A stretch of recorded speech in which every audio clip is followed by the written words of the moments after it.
Hi guys, welcome to Richard Cabile YouTube channel, and to this video, I will teach you how to set image as wallpaper on Samsung Galaxy A02. And okay guys, but before we start, kindly subscribe to my YouTube channel by pressing the subscribe button and the bell to notify you if I have new videos. Okay guys, let's start.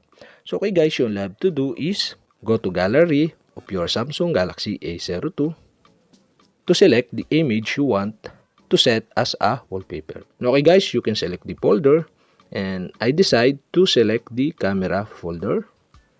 And here I select one of my picture to set as a wallpaper. I select one of my image here, and to set the image as a wallpaper, you'll have to do is tap the three dot on the lower right side on your screen, and the pop-up are show, and now you can see the set as a wallpaper.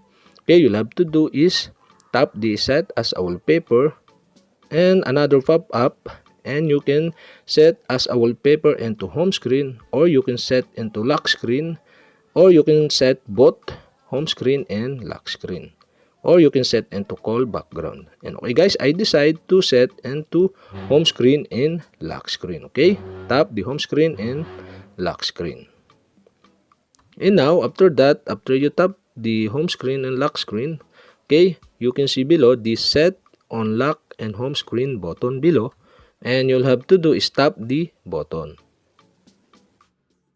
Okay, we have successfully applied the image as a wallpaper in your Samsung Galaxy A02. And okay guys, that's it.